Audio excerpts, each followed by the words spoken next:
ఆర్థిక వ్యవస్థ నిర్మిస్తున్నాం అని చెప్పి రాష్ట్రాన్ని ఈరోజు అనేక రకాలైనటువంటి ఇబ్బందులు నెట్టేసినటువంటి పరిస్థితుల్లో వాటన్నిటి గురించి మాట్లాడితే రాష్ట్రం యొక్క ప్రతిష్ట ఏమన్నా బయట రాష్ట్రాల్లో మిగతా ప్రాంతాల్లో తగ్గుతుంది అనేటువంటి ఆలోచనతో సాధ్యమైనంత వరకు ఆ వాస్తవాన్ని ఎక్కువగా మాట్లాడకుండా పాలన మీద దృష్టి సారించి వాటిని సరిచేసే వ్యవస్థలో ముందు పోతా ఉన్నాం. అయినప్పటికి కూడా కావాలని పదే ఇంకా అబద్ధాలు చెప్తా ఉంటే తప్పనిసరి పరిస్థితులు ఈరోజు బయటకు వచ్చి వాస్తవాలు చెప్పాలన్నటువంటి ఆలోచనతో వచ్చాయి. హరీష్ రావు గారు, కేటీఆర్ గారు మేము ముఖ్యమంత్రికి మంత్రులు ఛాలెంజ్ విసురుతున్నాం, రండి సమాధానం చెప్పండి అంటున్నారు. అనేక సందర్భాల్లో వాళ్ళు మీరే మాట్లాడుతూ ఉన్నారు, మా నాయకుడు కేసీఆరే, వారే వస్తారు వారే పాలిస్తారు. చేసింది అప్పులు రాష్ట్రాన్ని సర్వనాశనం చేసింది కేసీఆర్. భవిష్యత్తులో మళ్ళీ ఆయన వస్తున్నా మళ్ళీ మీరే చెప్తుంటారు. మధ్యలో మీ సంగతి ఏంది? అసలు మీరు ఏం మాట్లాడుతున్నారో మీకే తెలియదు, మీరేం చేద్దాం అనుకున్నారో మీకే తెలియదు, మీ చేతుల్లో ఏముందని అసలు.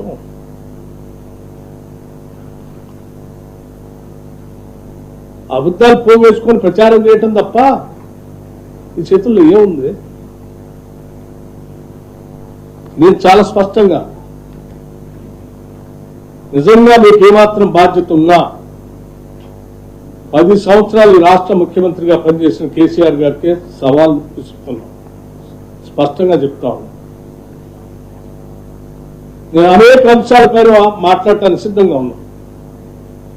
చేసిన అప్పులు వాస్తవం కాదా? ఈ రాష్ట్రాన్ని తాకట్టు పెట్టి ఈ రాష్ట్రం మీద భారం వేసిపోయింది వాస్తవం కాదా?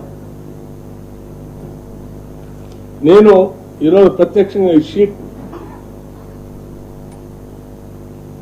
ఎక్కడ పడితే అక్కడ రాష్ట్రం ఇన్ని అప్పులు చేయలేదు అని పదే హరీష్ రావు గారు ఒక పవర్ పాయింట్ ప్రజెంటేషన్ ఇస్తున్నారు.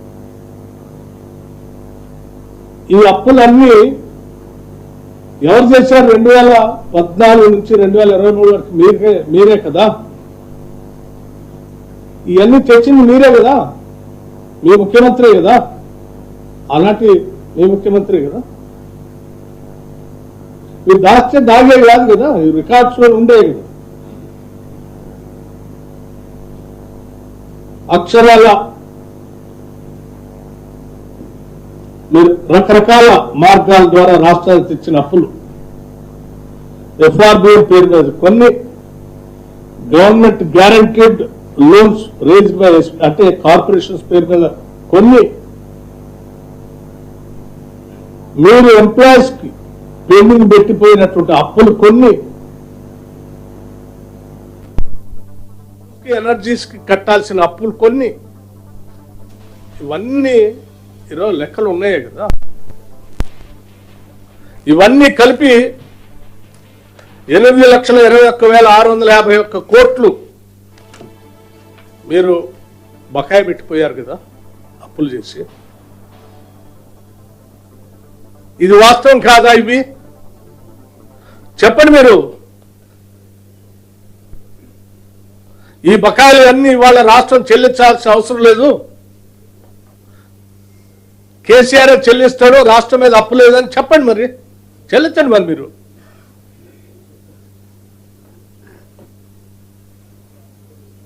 కేసీఆర్ చేసిన అప్పులే కదా ఇవి.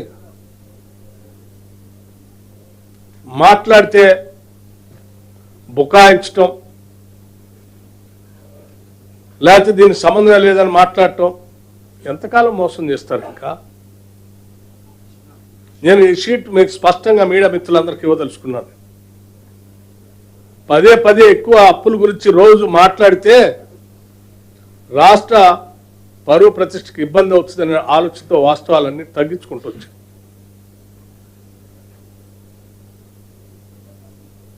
సమాధానం చెప్పాల్సింది కేసీఆర్ దీని మీద. పోయి మీరేమైనా బాధ్యత తీసుకొని మాదే బాధ్యత అంటారు చెప్పండి.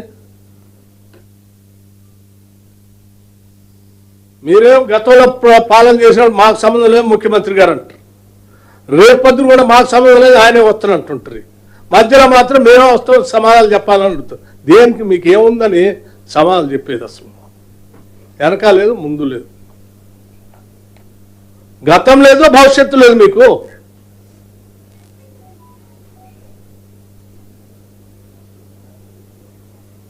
ఇంకోటి మాట్లాడతారు దీనికి సంబంధించి అప్పులు.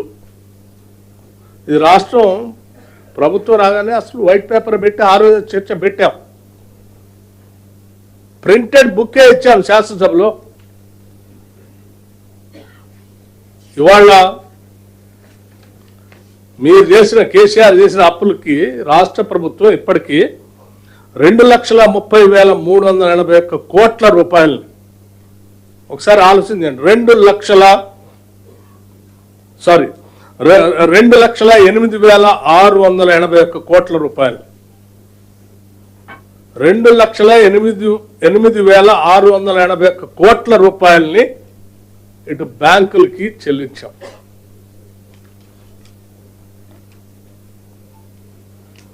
మీరు ఆయన అంటున్నాడు మేము చేసి వచ్చింది ఓన్లీ 3 లక్షలే, మేము చేసింది 3 లక్షలు. మరి 3 లక్షలు చేస్తే రాష్ట్ర ప్రభుత్వం అకౌంట్స్ నుంచి ఆర్బీఐ ద్వారా కట్ అయినాయి కదా అప్పు.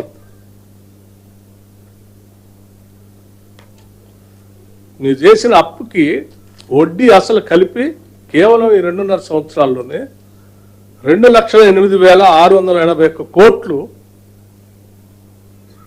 బ్యాంకులు కట్టింది.